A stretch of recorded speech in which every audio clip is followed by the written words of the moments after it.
الحمدللہ رب العالمین والصلاة والسلام علی سید الانبیاء والمرسلین اما بعد فاعوذ باللہ من الشیطان الرجیم بسم اللہ الرحمن الرحیم الصلاة والسلام علیک یا سیدی یا رسول اللہ وعلی آلک و اصحابک یا حبیب اللہ۔ سامعین ذی احتشام، پچھلا سبق ہم نے جنس کے متعلق پڑھا تھا، اس سے بھی پیچھے جائیں تو ہم نے یہ بات پڑھی تھی کہ نوع کی کلی کی جو ہے وہ 5 قسمیں ہیں جن کو کلیت خمسہ کہا جاتا ہے، یعنی جنس، نوع، فصل، خاصہ، عرض عام۔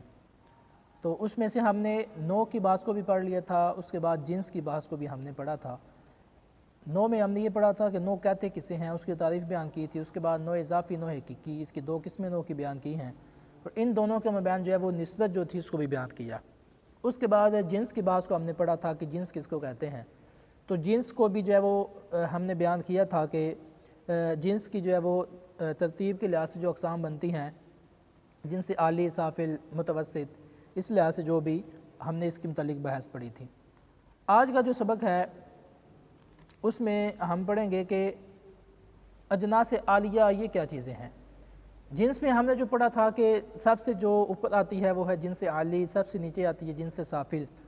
تو جنس عالی کے لحاظ سے ہی آگے جو ہے وہ اجناس عالیہ، اجناس عالیہ کو یہاں بھی مصنف نے بیان کیا ہے کہ اجناس عالیہ کل جو ہے وہ 10 ہیں۔ یہ ایسی چیزیں ہیں کہ عالم میں کوئی بھی چیز ایسی نہیں ہے کہ جو ان سے خالی ہو۔ مطلب یہ کہ عالم میں جو بھی چیزیں پائی جاتی ہیں ان میں اجناس عالیہ میں سے جو ہے وہ کوئی نہ کوئی چیز لازمی پائی جائے گی۔ بعض میں یہ سب بھی ہوں گی، بعض میں کوئی چیز ہوگی، بعض میں کچھ کم ہوں گی۔ مطلب یہ ہے کہ عالم میں کوئی بھی شے اجناس عالیہ سے خالی نہیں ہے۔ انہی اجناس عالیہ کا ایک نام مقولات عشرہ بھی ہے، ان کو مقولات عشرہ بھی کہتے ہیں۔ اب چونکہ جنس کے سبق میں ہم نے جنس عالی 1 پڑھا تھا، اب یہ بھی بات ذہن میں آتی ہے کہ جب جنس عالی ہے ہی 1 تو ایک ہی بات کو مصنف لے کے آتے ہیں، تو باقی اجناس کہاں گئی ہیں؟ حالانکہ اس کے علاوہ باقی چیزیں بھی بہت سی پائی جاتی ہے جو جن پہ جنس کی تعریف جو ہے وہ صادق آتی ہے۔ تو یہاں پہ بتا دیا کہ اجناس عالیہ کل 10 ہیں، اور 10 کو مصنف نے یہاں پہ بیان کیا۔ اب بعض لوگوں کا یہ عقیدہ ہے یہاں پہ کہ مقولات عشرہ جو ہے نا، یہ ایسی چیزیں ہیں کہ جو عالم کے نظام کو یہ چلاتی ہیں۔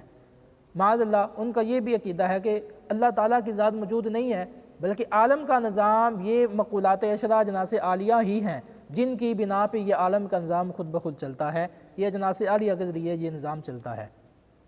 حالانکہ عقیدہ اہل سنت مسلمانوں کا یہ عقیدہ جو ہے وہ نہیں ہے، وہ یہ ہے کہ اجناس عالیہ یہ کسی نہ کسی چیز میں پائی جاتی ہیں، ہم یہ تو کہتے ہیں، لیکن یہ کہنا کہ عالم کا نظام فقط انہی پہ منحصر ہے، اللہ کی ذات نہیں ہے، ایسی کوئی بات نہیں ہے۔ اچھا، اس کے بعد یہ بات یہاں پہ مزید یہ بیان ہوئی ہے کہ اب عالم میں کہا گیا عالم میں کوئی چیز بھی ان سے خالی نہیں ہے، تو اللہ تعالیٰ کی ذات اس سے نکل گئی۔ مطلب یہ کہ اللہ تعالیٰ کی ذات و صفات میں ان اجناس کا پایا جانا یہ لازمی نہیں ہے، یہ اجناس نہیں پائی جاتی۔ چونکہ عالم کی بات کی ہے تو عالم کہتے ہیں ما سوی اللہ کو، یعنی اللہ تعالیٰ کے علاوہ جو بھی چیز ہے اس کو عالم کہتے ہیں، تو عالم میں ان چیزوں کا پایا جانا اس لحاظ سے جو ہے وہ لازم ہو جائے گا۔ جی، تو کہتے ہیں کہ ان اجناس عالیہ کو جو ہے وہ مقولات عشرہ کا نام بھی دیا گیا ہے، ان کو مقولات عشرہ بھی کہا جاتا ہے۔ اب دیکھا جائے تو حقیقت کے لحاظ سے یہ اجناس عالیہ کی جو بحث ہے یہ بنتی ہے فلسفے کی بحث، لیکن یہاں پہ مصنف منطق کی کتاب میں اس کو لے کے آئے ہیں۔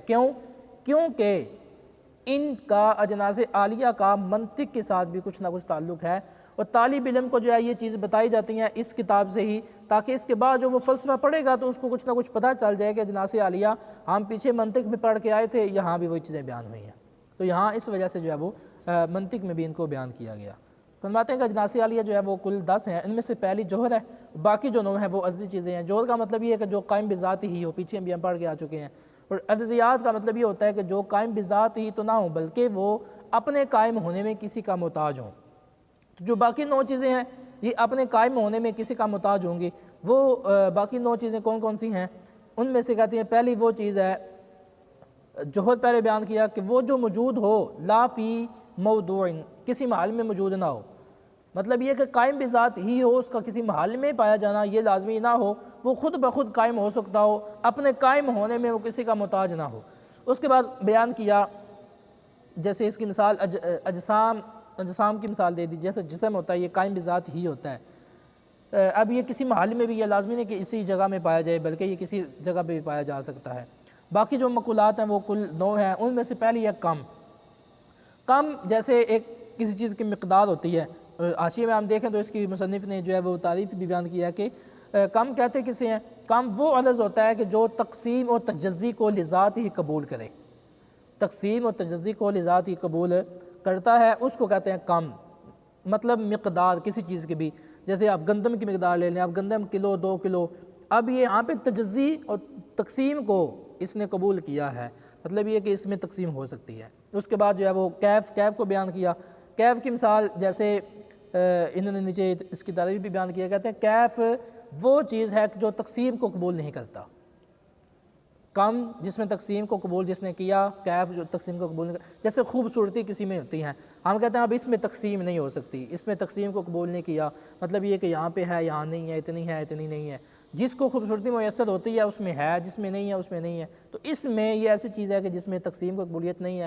اب یہ قائم بذات ہی بھی نہیں ہے کیونکہ یہ کسی نہ کسی چیز کے ساتھ قائم ہوتی ہے۔ اس کے بعد جو ہے وہ بیان کیا اضافت کو۔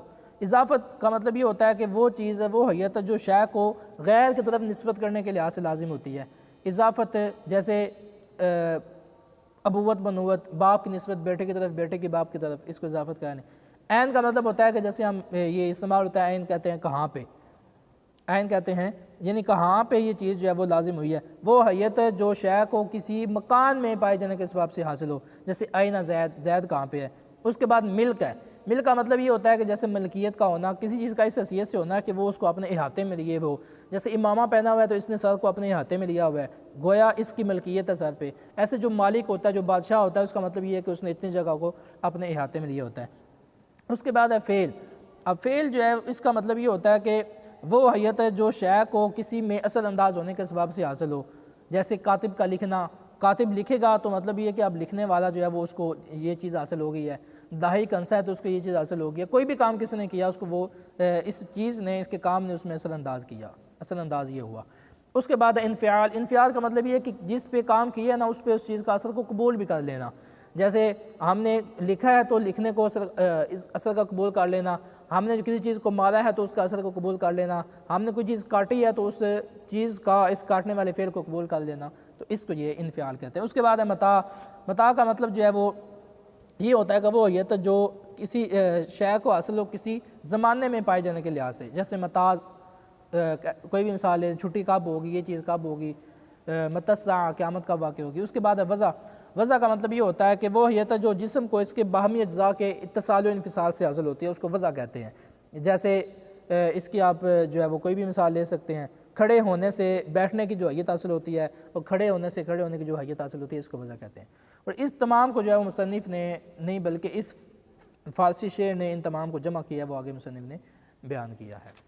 کہتے ہیں الاجناس العالیۃ عشرۃ، اجناس عالیہ 10 ہیں، ولیس فی العالم شیء خارج عن هذه الاجناس، عالم میں کوئی شے بھی ان اجناس سے خالی نہیں ہے، خارج نہیں ہے۔ ویقال لهذه الاجناس العالیۃ المقولات العشرۃ ایضا، کہتے ہیں ان اجناس عالیہ کو مقولات عشرہ بھی کہا جاتا ہے۔ احدی ان میں سے پہلی الجوہر والباقی المقولات 9 للعرض، پہلا جو ہے وہ جوہر ہے، باقی 9 مقولات جو ہے وہ عرضی ہیں۔ والجوہر والموجود لا فی موضوع ای محل بل قائم بنفسہ کالاجسام، کہتے ہیں جوہر وہ موجود ہے جو کسی محل میں نہ ہو بلکہ قائم بنفسہ ہو، جیسے اجسام۔ والمقولات العرضیۃ وہی الکم والکیف والاضافۃ والعین والملک والفعل والانفعال والمتاع والوضع، کہتے ہیں کہ باقی جو مقولات عرضیہ ہیں وہ یہ ہیں کم، کیف، اضافت، عین، ملک، فعل، انفعال، متاع، وضع۔ وتجمع هذا البیت الفارسی، اس فارسی شعر نے ان تمام کو جمع کیا ہے۔ کیا؟ مرد دراز نیکو دیدم بشہر امروز، باخواستہ نشیست از خویش کرد فیروز، مطلب یہ کہ ان تمام میں اس میں جمع کیا گیا فارسی کے شعر میں یہ بتایا گیا کہ یہ کیا چیز ہے، یہ کیا چیز ہے۔ اس میں جوہر بھی ہے، کم بھی ہے، کیف بھی ہے، جیسے یہاں پہ انہوں نے وضاحت بھی کی ہے۔ تو آج کے سبق میں جو ہے وہ ہم نے مقولات عشرہ کے متعلق پڑھا ہے۔